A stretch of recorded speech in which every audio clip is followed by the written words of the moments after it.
Hello, everyone. I would like to welcome you to this session on multiple streams of impact with the extraordinary, the unbelievable, the amazing, and I love this woman to death, Lisa Wynn. She is a legacy-led business coach and a master certified coach with the ICF. She is a woman after my own heart. She is all about business for good and using our potency and power for good in this world. And she's going to talk today. We're going to talk about her philosophy around multiple streams of impact. Now, Lisa couldn't be live with us because she is in China. in China doing some training. So hello from China. I'm so happy we have a good internet connection. Let's dive in, Lisa. What is multiple streams of impact and what does that even mean? Thank you. So I always used to love this phrase of multiple streams of income, and just that idea that we're creating a safety in our life by having money coming in different ways. We're not reliant on any one way. I think most of us are familiar with that great acronym MSI and what it means. And then for me, when 2020, when my business was completely wiped out overnight, as many of ours were, I had this opportunity to look at this and say, okay, I've been meaning to create multiple streams of income for years.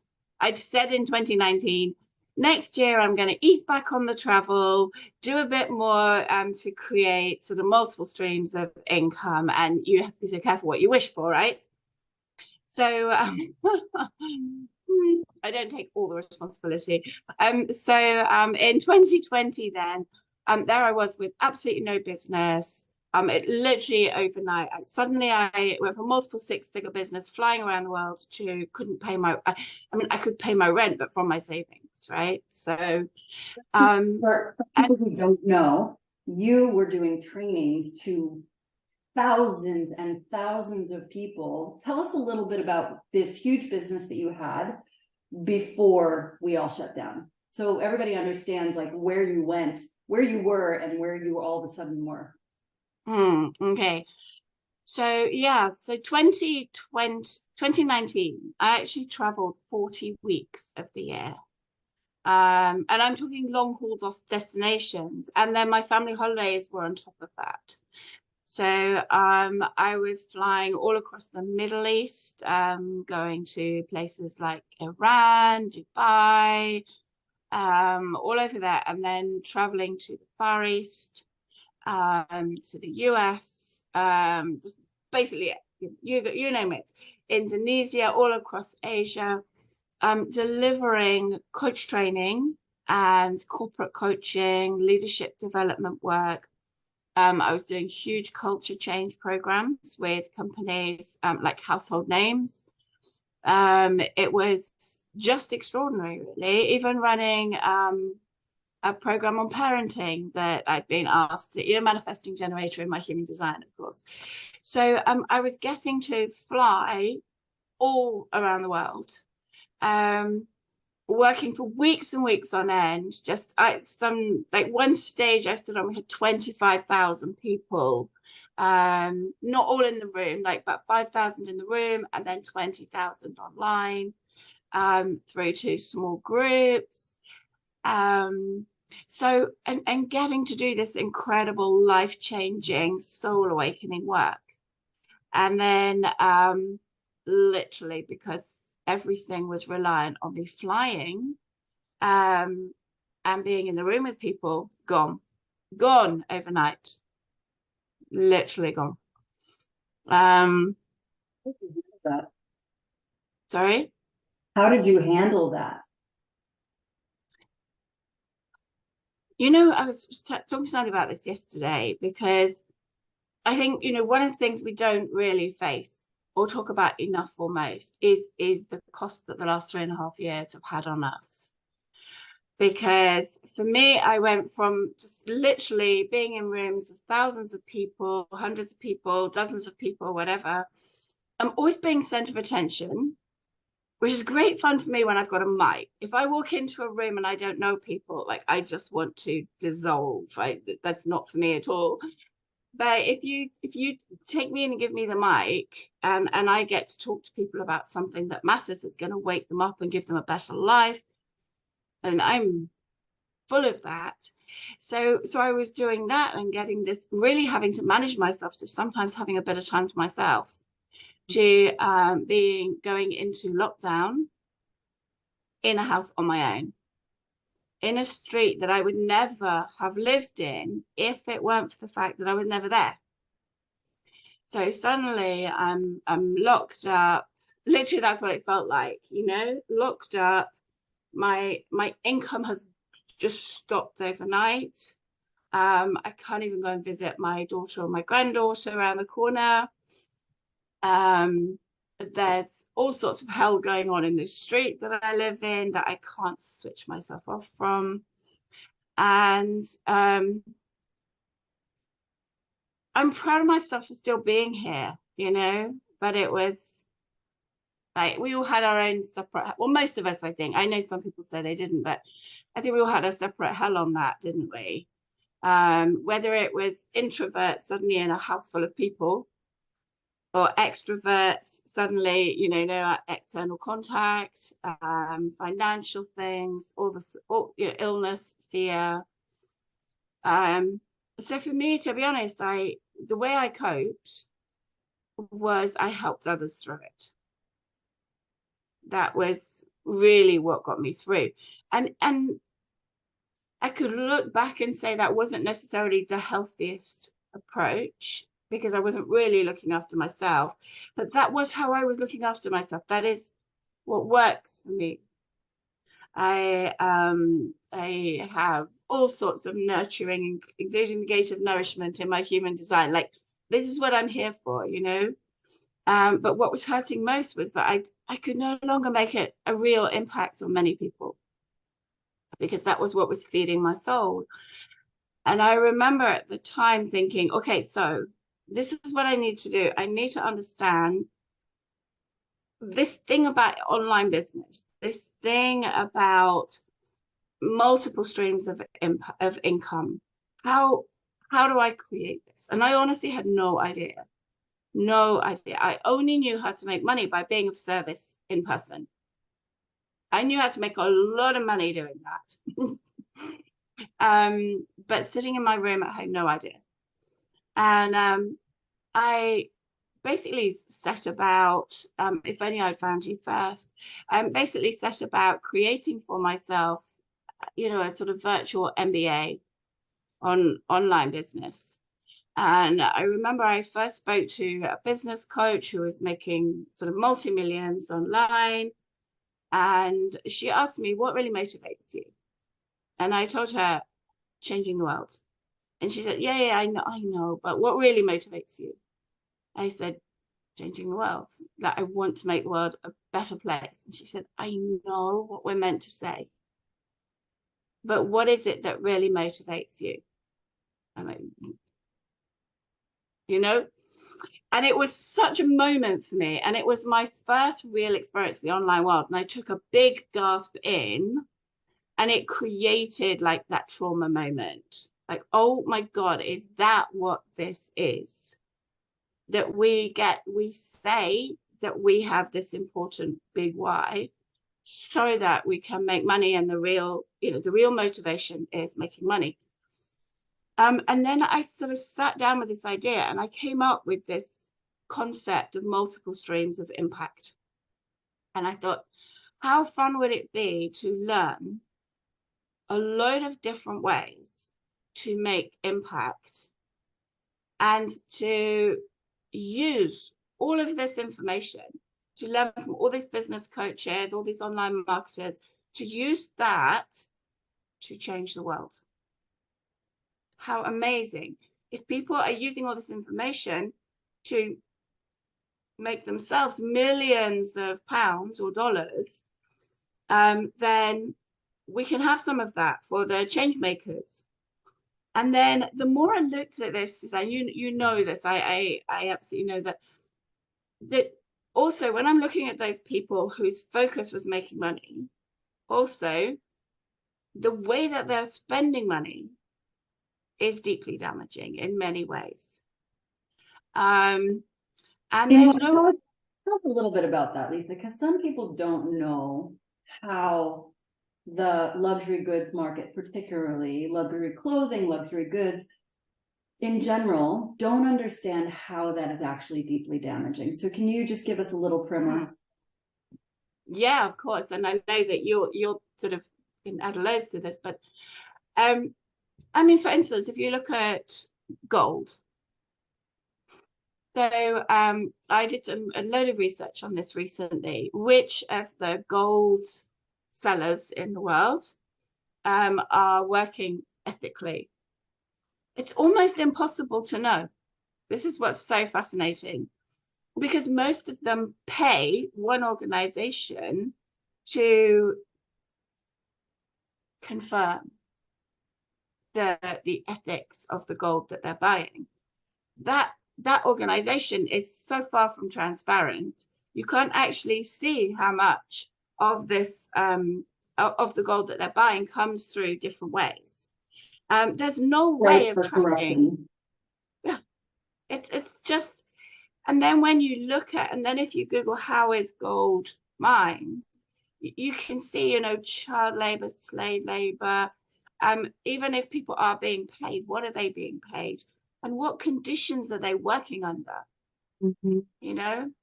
So if you look at fashion, for instance, we know that fashion is one of the world's biggest polluters, Polluters. Yeah. that it uses like unimaginable amounts of water, that that most of the fashion items that are bought may never degrade, and if they do, it's going to be millennia, whatever. It's sort of crazy figures. I won't even, it's 6:30 in the morning in China here. I'm not going to try and quote accurate statistics. They're so available, right? Yeah. So it's a little bit of craziness. And also, I have to take responsibility for this as somebody who was flying all the time. We know that flying costs the planet dearly. The social and environmental impact of some of these goods and services that we buy. And this is why my brand, Air Human, is all about people, planet, and then profit. Because when we make profit more important than people and more important than the planet, we end up doing damage. And I know you and I share knowledge of the statistic that right now, and we don't want to be super doomy and gloomy about this, but it's true, it's known that right now we need 1.8, meaning 1 8/10 Earths to sustain us, which is why we have a lot of rich people who are looking to go off world and set up life on Mars.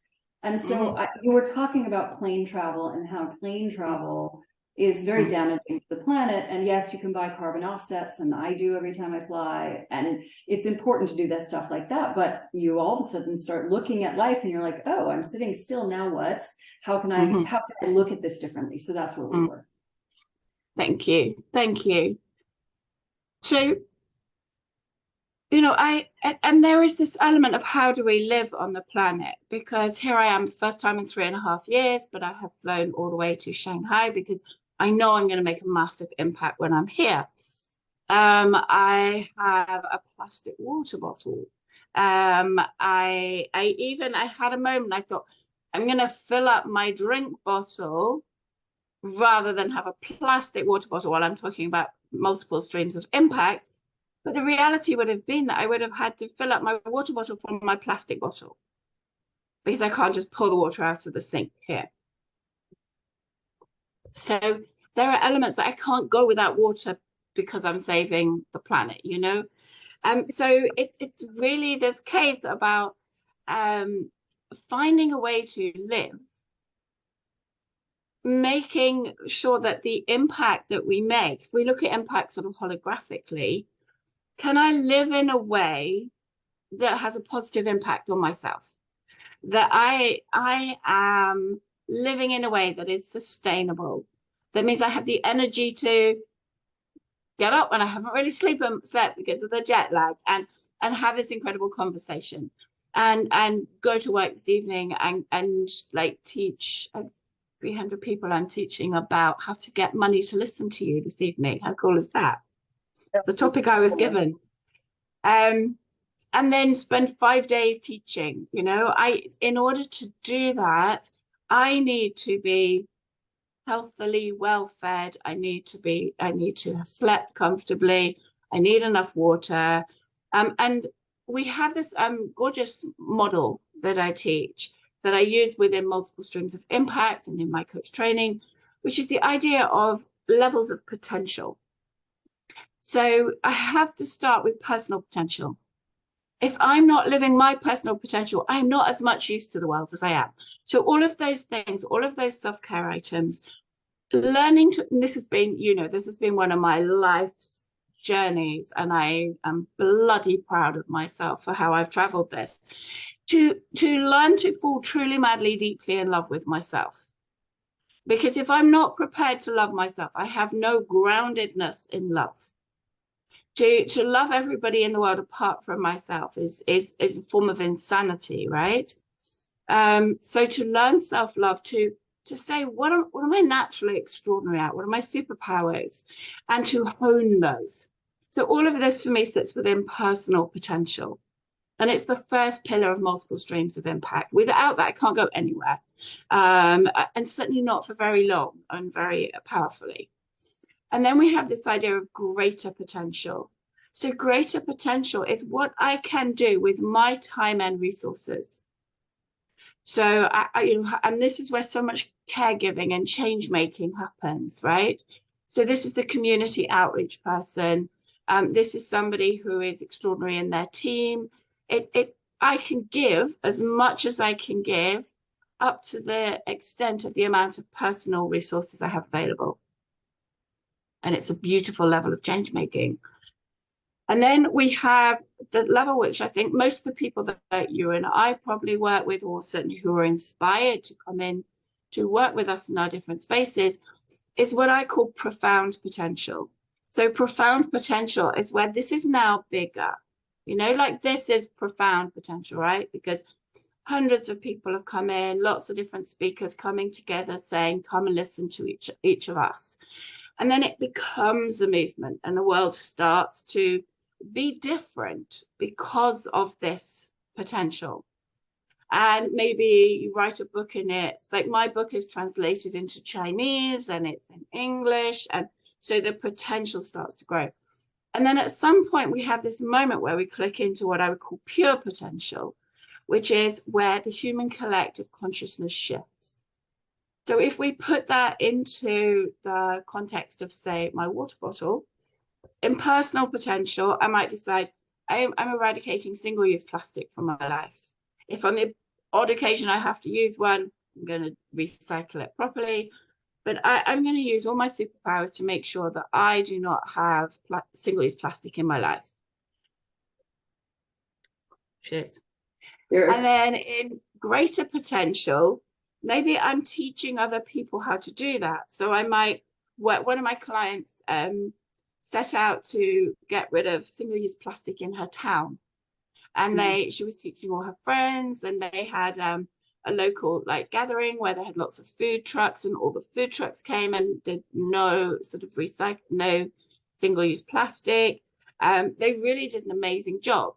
And then the next level beyond that greater potential is that maybe people start to hear and they say, how did you do that? I want to do that. And then you're writing books about it. It's being translated all over the world. And it becomes this huge movement. And you're never the only one. You know, I'm definitely not the only one trying to cut down on my single-use plastic, and I'm definitely not the best at it. But then at some point, we're going to have this pure potential moment where my granddaughter's granddaughter maybe, or her at some point, it's inevitable, they're going to be sitting there and they're going to be saying, do you know, when great-great-granny was alive, people used to use plastic once and then throw it in the ocean? And she's going to go, no, that can't be true. People would use plastic once? Like, hang on, what is plastic? You know, so when we eradicate it, yeah? So I love that vision. Isn't that beautiful? Like, so when we have these multiple levels of potential, what we're saying about our impact is, as long as we're living in one of those levels consciously, it doesn't matter which. You know, those people who are shifting the collective consciousness didn't necessarily set out to shift the collective consciousness.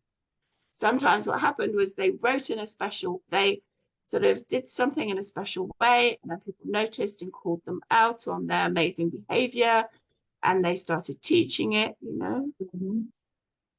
But then if we look at somebody like, I'm going to go ahead and use a name, is that okay? Like, Of course. famous name. Let's look at somebody like J.K. Rowling. So, you know, she starts in personal potential, skint mum telling great stories to her kids. And then someone says to her, you know, I won't get the story entirely accurate, but somebody says to her, you should write those stories, or she starts writing them. I remember reading that originally the first 200 books were given to local schools because nobody would basically picking them up. So that's greater potential, actually beginning to spread this storytelling into schools. And for And anybody who doesn't know who J.K. Rowling is, she wrote all the Harry Potter books. sorry, yes, you know, No, it's good.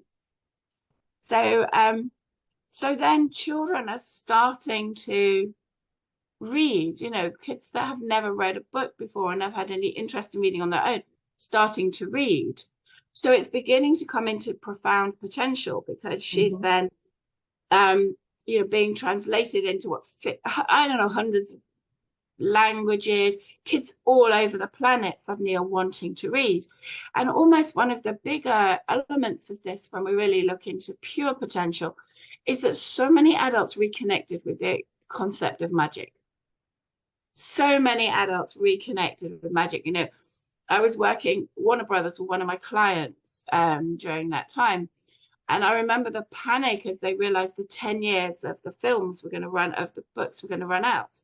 We need more magic films. You know, that was what they were looking for. So there's this whole incredible piece. Now, as she has become one of the world's most well-known authors, she's also become one of the world's richest authors, like worth billions. Now, her personal potential has gone through the roof. All this extra money, all these resources. Now she's somebody who has written 10 books now, or 8 books. Now she's all these things. There is the platform to make positive change. And how did she use it? To speak out against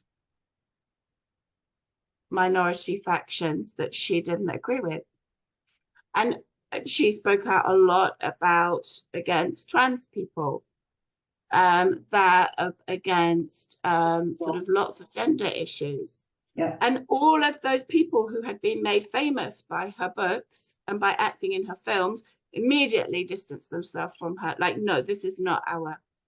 So, but imagine if she had then stepped up and said, okay, everyone in Africa should be allowed to learn to read. I am going to work tirelessly for literacy in Africa, help people out of their poverty trap.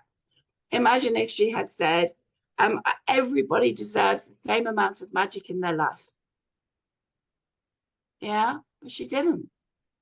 So this is where these multiple streams of... Where did she fall down in your model? Did she fall down because when she got to the conscious collective level, that she just didn't understand and wasn't tuned in to what the zeitgeist was going on in the world? Or was it just her personal beliefs were so close-minded compared to the openness of her magic? I'm just curious what you think could cause someone to be like this. She's not the only person we've ever seen like this, right? Mm-hmm. We are looking at my country in the US here, we're seeing governors and governments that are banning treatment of children for around gender issues. And they're banning the ability to make a choice about an abortion, for instance. There's all of this stuff that people could have made a different choice. They get a platform and then they end up not being tuned into the zeitgeist. So tell me what you think causes something like that, if you have any sense, or perhaps what someone like that could have done differently inside themselves, inside that personal potential level you're talking about, to go, okay, I'm seeing that people are having a bad reaction to what I'm saying. What can I improve on in me? Mm. Yeah, I love this. And I think for me, I would answer the question at two levels. One, the sort of human level, and one, the soul level. Okay. So from the human level, here we are on this planet. Like, one of my favorite quotes is from Mark Twain, and he talks about when you're on a raft, what you want is for people to be good and kind to each other. And here we are on this huge raft of the planet, and let's, for the love of all things holy, be good and kind to each other. So to use your voice, to use your elevated voice from all this incredible magic, to then cut the theme of magic, to cut the theme of love, to cut the theme of good conquers evil, spoiler alert, the Dark Lord, goes down at the end. It's like, this is the theme, right? Magic in its purest form is love. You direct love into the darkness, into the dark, and it lights it up. So here she is coming from something which energetically is love, and saying some people are not as good as others. Some people are not okay. Who some people are is not okay. So I don't think it's about picking up the mood in the room, so to speak, and making sure that you're being sane.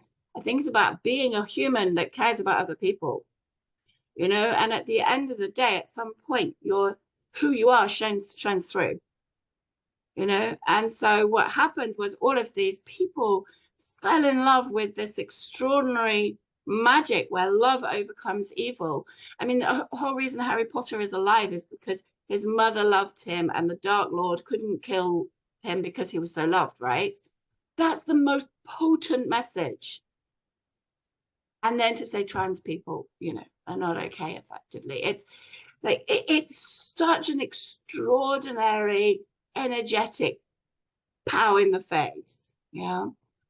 So yes, at a human level, how extraordinary to take your money, invest it ethically. This is part of multiple streams of income, that you earn your money ethically, and having a lot of fun doing it, and you don't hold back. You earn as much money as possible because you know that how you earn money is ethical, that you are creating prosperity, that other people are touched extraordinarily, that you're going to spend your money consciously, you're going to invest it consciously, and that you're going to donate it and gift it consciously. All of these things, that money becomes this magical positive force in the world that we can use to shine into the shadows, in the same way, Harry Potter's mum saved him from the Dark Lord. And then the ultimate happens, the opposite happens. Now that's the human level. At the soul level, at the collective, often people who are using their platform in a way that you and I might look at and say, wow, that is not using your voice for good. They're often doing something in the collective consciousness that humanity needed at some level. So if we then look at it through that lens and say, what is she doing?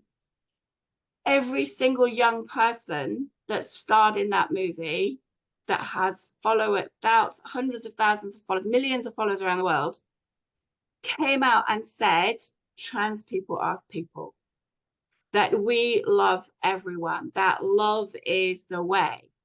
So yes, one sort of middle-aged, rich, British woman saying this thing, and then all of these vibrant young people creating this whole like ethos of trans people are people, like we love you all. And in that way, she's acting like it's almost like she did this as a gift to humanity, even though it wasn't her intention. The outcome is that there's more visibility around trans rights because she said what she said. And there was such a rising up against what she was standing for that more people started getting involved in the movement. And I think in some ways, it's like she took a hit. Her soul came here to do the work of like speaking up in a bad way. And we can thank her for that. If we are coming from a place of love, if we're coming from a place of great understanding that all of these pieces of the puzzle are always supposed to fit together in the most fair and just and beautiful way. Thank you, J.K. Rowling, for being a jackass, because it helped this whole issue rise. And I think that's such a beautiful way of seeing it. Mm. And, you know, there are certain people in history who, that is, you know, my belief system tells me that they came here and did something unthinkable for most of us that shifted humanity in a way that they wouldn't have shifted if so. So you can look at certain leaders. I mean, I remember seeing the statistics on how many women went into politics after Donald Trump came into power. So, you know, however you feel about Donald Trump, you know, is one thing. But the fact that him coming into power had all of these women saying, okay, I'm not on the sidelines anymore, I'm in. You know, it's a huge trigger. There are so many triggers. So, but we can look at something I noticed about myself. I can't bear intolerance. Like intolerant people, I realized I'm very intolerant to. I'm very intolerant to intolerant people. I always say I hate people who have hate. Exactly. Like, so at that level also, we're always having impact, because I would look at people being intolerant, and my first thought is this wave of self-righteous power, and then this ability to laugh at myself and say, intolerant people, do you know how intolerant you're being? If I can actually see that darkness and say, I wonder what that's reflecting in me. What's my next level of tolerance? And what I realized when I did that work is that I actually really dislike tolerance, because to me, tolerance means I'm putting up with something. Mm. And Yeah. in order to tolerate something, I must have first judged that it was not good. Yep. What if actually that, and for me, the breakthrough was to say, is to come another level back to love. To say, if I loved all human beings, I wouldn't need to be tolerating anyone. Yeah, and we can say that about judgment. We can say that about so many things. How many of us automatically judge people before we know who they are? That's the definition of a bias, is that we think we know who someone is and we know nothing about them, so we judge them, which means that we're being intolerant of them, which means there should be an alternative, which is to tolerate, but that's full of judgment too. And so what if we just are? What if we just are? You know, one of the things I've been working on a lot lately is what I call the egoectomy. I've been working on giving myself an egoectomy. I am not what I have. I am not what I do. I am not what you think of me. I am not what the world thinks of me. I'm not what people think of me putting on this conference. I'm not separate from God. I'm not separate from you. Right? And the answer really to the question of who are you is I am. That's it. It's not I'm this or I'm that. But the thing is when we live in a society where we by definition define ourselves, it creates separation. Therefore, I must be separate from God. I must be separate from you. I must be separate from the collective. I must be what I have. That shows me how I'm different from you. I must be what I do because I have a different job title than you have. Well, you and I kind of have the same one.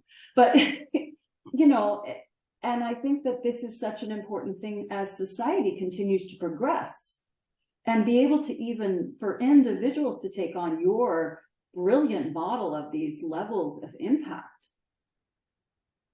What if people could disconnect from all of those things that create judgment, which comes from the ego.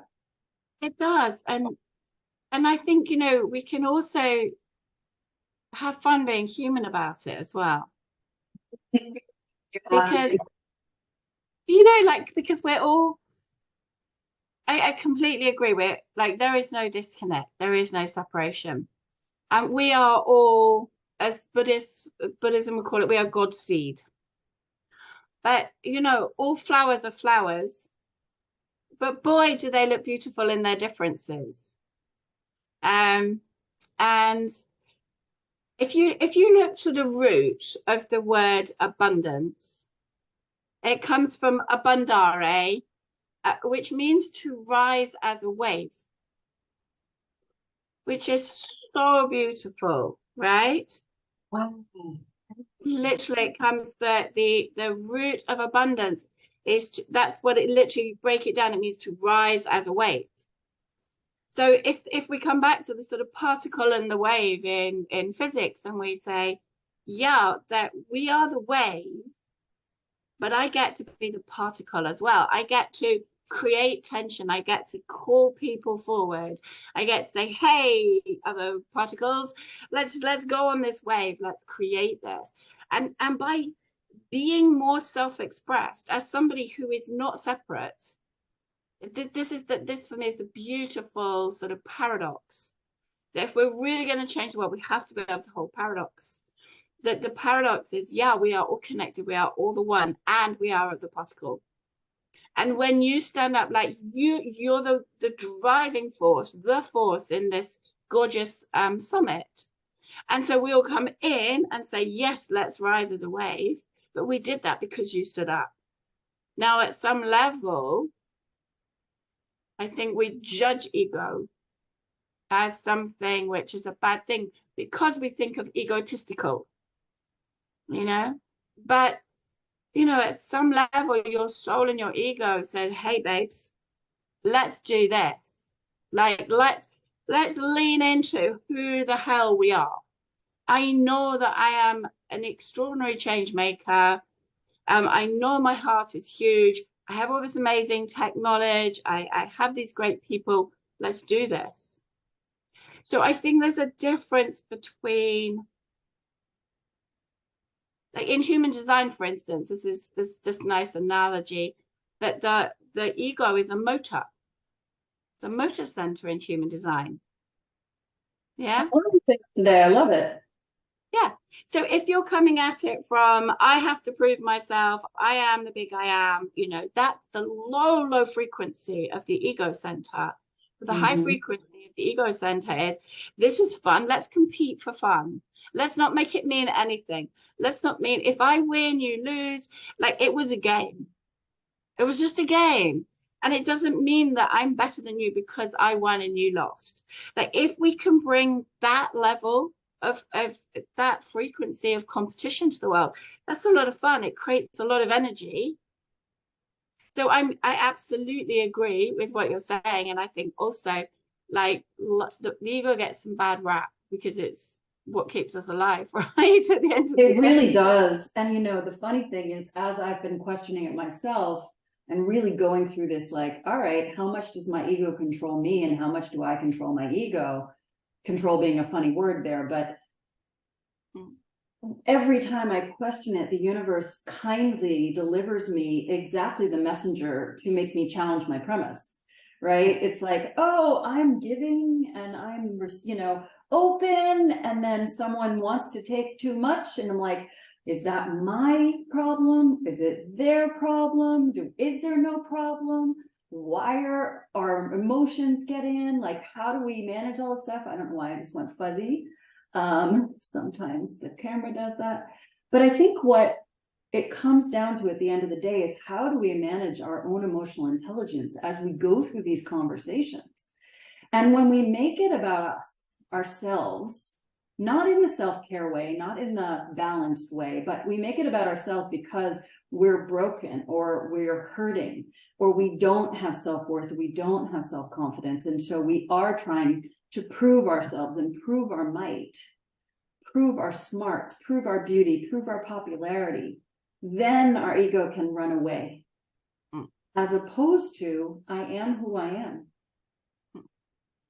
And take me as I am. Love me for who I am. Is that okay with you? Is that okay for everyone? And when we just start looking at other humans as people we love, there's no way we could have slavery. There's no way we could have forced labor. There's no way we would want to rape and pillage the planet. Because we don't see ourselves as separate. So that's how I think of the ego. But, you know, God knows there's been millennia dedicated to people thinking about the ego. So Lisa, what kind of bringing this home, you know, for the people who are watching this and really kind of thinking about in their own life, what can they do? Maybe this is new news to them and they have never heard of the concept of being a social entrepreneur. Or maybe they are just like, look, I'm trying to make my own ends meet. How can I even be thinking about other people's ends? Where would you start with them for them to think about? And then I want to ask the same question for people who are already slaying the game of business and like, what should they be looking at? Okay, great. So I work with a lot of people who are in that first bracket, who know that they want to make a bigger difference, but don't know where to start or don't have the current resources to do that. So the first thing to remember is that the most important level, I haven't found a better word for it than levels of potential, but which does make it sound hierarchical. But to be honest, the foundation is personal potential. The most important, sorry? Could it be quanta? The word quanta? It's what the levels of potential are in the electron around, you know, when the electrons move around in rings, they jump different quanta. That's what a quantum leap is. Maybe. I don't know. Maybe. Yeah, because then they coexist. But certainly like personal potential is the most important. If you think about it, if everybody lived their personal potential, we wouldn't have a problem anyway. Amen. So, yeah. So the single most important thing when you are struggling yourself is to deal with the struggle. So for when I'm working with, and it's the same work that I do, whether it's, you know, whichever level, it's more about, you know, the intensity, I guess. But for me, when I'm working with somebody who's wanting to really maximize personal potential, I'm helping them to look, I use a lot of human design. I think that's very powerful. We can use that to look at where are you conditioned. We can like I love all the funky stuff, so I'm going to like past life stuff, all the magic, shamanic journeying, all the thing. But at the end of the day, it's about living your potential. It's about your personal potential. It's about having enough to eat, having enough money, being healthy, having love. It's essential that you fall truly, madly, deeply in love with yourself. Remember that you are exquisite. And one of my favorite phrases that we all have these certain things we say the most probably. For me, it's nature only makes originals. Love that. Nature only makes originals. You wouldn't look at two flowers and say, well, they're exactly the same. Like, who cares? Like, that's not worth, you walk in the woods and all the trees are growing at different stages, different heights. And there's no two oak trees the same. And the oak is doing something different to the elm. Like nature only makes originals. Each of us was created because in a certain way, because we are needed in the grand scheme of things. There are no extras on the planet. So just to start to own your beauty, own your exquisiteness, own that even if you don't know it yet, there is the most extraordinary superpower within you. And just making that decision to be that special, you immediately elevate everybody else's specialness. I don't think that's a word. It is But now. it is now. If it wasn't, it why the hell not? So you claim your specialness, you claim your magnificence, and you start to build the life that somebody as magnificent as you deserves. That's the piece for me. So good. And so in alignment with the point of this conference and the reason that we're gathering, which is that when you learn to become a force for good in your own life, you can become a force for good in the world. But if you try to become a force for good in the world first, you're going to end up burning yourself down. And we see that happening to people all over the world. By the way, I'm so apology that I'm fuzzy. I have no idea what's going on my camera, but hopefully the voice comes through. I'm just know that people are so much more than they give themselves credit for. And our society and our culture has set us up that we should be afraid of so much, that the extraordinary person who's willing to step into the arena to challenge themselves to grow and to become an upper level of themselves, that we think they're special, but they're not.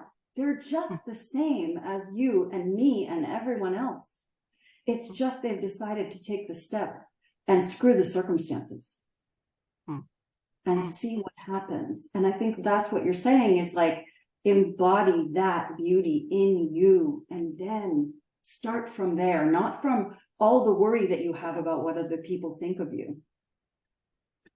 No, because, you know, I remember, my mastermind once talking to, I'm doing it to try to get the focus back. Yeah, it was working. Yeah. This phrase "force for good" had come up in a conversation that we were having, and then somebody was talking about how they were so exhausted all the time and they wanted to be a force for good. And I said, I think at the moment you're just a sort of fizzle for good. That's it. I'm like a fizzle for good. I want to be a force for good. And that, you know, that takes it's about power. You know, power really means the ability to get stuff done. Like, do you have power, the personal power, and that's mental, emotional, spiritual, and physical. You have to be able to tap into all of those different energetic wells. And so that's one of the big pieces of work that we do. Like in the legacy creation framework, the pillars are wealth, vitality, love. You know, you have to have this stuff.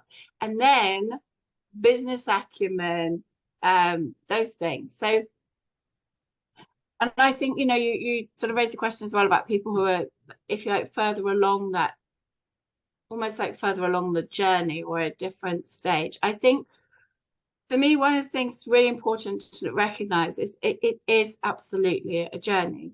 And because of the work I do, I've coached, we have a story in online coaching, which is absolute BS, which is that you can't coach somebody who makes more money than you do. Like, that's absolute BS. I have clients, I've coached billionaires. I had a client who is a multi-billionaire heiress who felt such scarcity in her life because she hadn't made any of the money. She felt she had no claim on the money. Nobody had ever expected anything of her. She had so much scarcity. And we worked together in terms of how does she become a force for good in the world?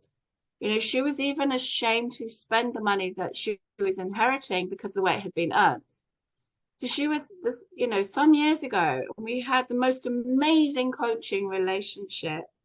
And she went on to absolutely create the most amazing foundation. But the first thing she had to do was learn to love herself, because otherwise she had no foundation.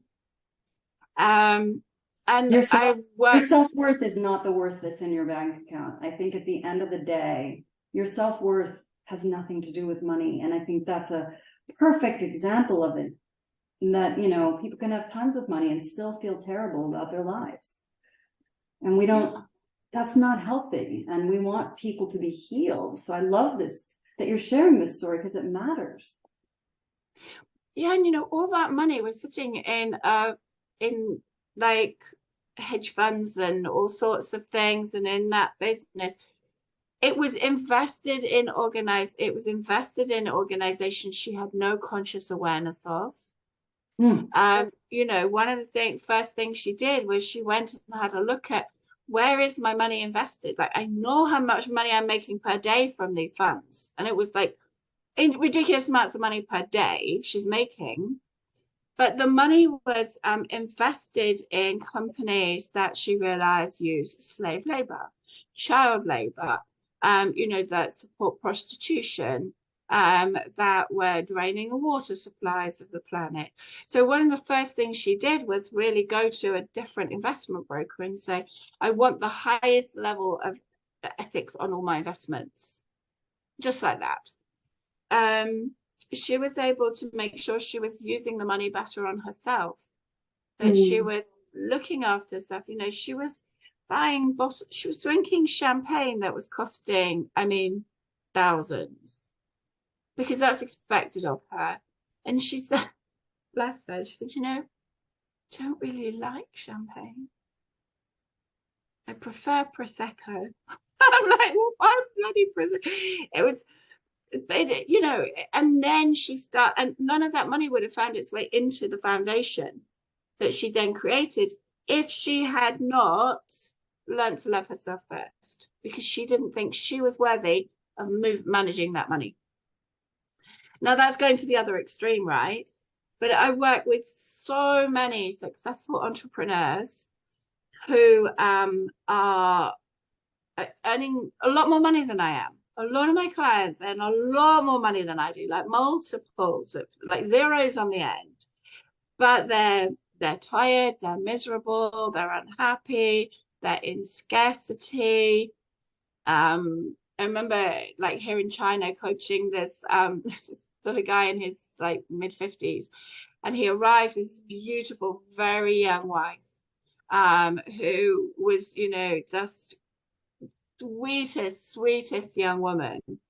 And we went into the coaching session, and he's telling me that he's not going to rest until he has so many tens of billions in RMB, in Chinese currency, in the bank. And I said, well, how's your health? And he's like, well, my heart's a bit dodgy, but I'll get it fixed when I've got all this cash in the bank. And I was like, and your wife? And he's like, well, I don't really see her. And there was nothing I could say to him to shift him into the space of, you matter, you matter. And if you really want to make a difference in the long run, and in the end, I said to him, so what I'm hearing is that as long as you're working towards this money in the bank, it doesn't matter if your heart gives up and your beautiful wife spends your money with another man, with her new lover. And he's like, okay, that's what it took for him. That's what it took for him to say, okay, my heart matters, all the things, So, I think we're all in this different journey, and what matters is that we love ourselves, that we love our planet. My coaching is all about for you, for humanity, for Gaia. It has been for 20 years. That if we're living in a way that is fun, is sustainable, I want to completely evolve the face of change making.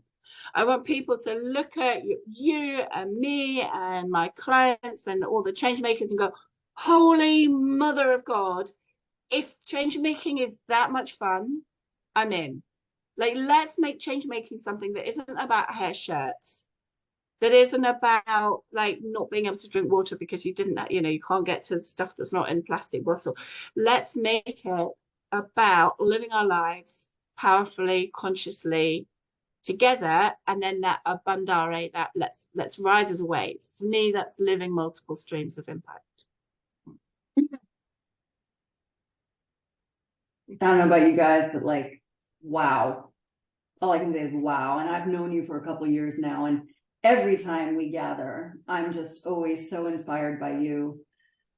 We speak the same language, and I love that about us. Now, Lisa, I'm giving all of the speakers an opportunity to just tell people how they can find you, how they could potentially work with you. If there's anything you'd like to share, you can also post in the guides afterwards, up to you completely. Is there anything you want to say as we close? Thank you for being here. Thank you all for caring about this stuff too. I know everyone listening to this does. I would love you to come and find me on Instagram. I am Lisa Wynn, nice and easy. I recently, like in even the last couple of weeks, went through massive shift in process. And when you come to my Instagram, you will find there's not an awful lot on there. It's very new. I actually started a new one a few months ago, but it is going to be much more of a hub. And I realized that I don't get to sit and be quiet and hope people find me, because too many people always say to me, "Oh my God, you kept that quiet. I had no idea that's exactly who you are, what you do, all your magic. You can do that. You can do that." Like, so come and follow me on Instagram, and I promise that I will be less reclusive in sharing the magic that I create and that I would love to share with you. Love that. And so you can find Lisa's Instagram on her bio page, which is in the guides. And I'm just grateful. I'm grateful to know you. I'm grateful to call you my friend. I'm grateful to call you my client in the elevator. You are a shining light in this world. I want to wish you all the best in China for the next few days. And they are so lucky to have you in person. And thank you for making the time, for getting up early so we could record this session so everybody could hear your voice and the light that you bring to this world. And I think that change making should be joyful. So let's go all do it. Let's go figure out our multiple streams of impact. Thank you so much, Lisa. I so appreciate you. Mwah. Thank you.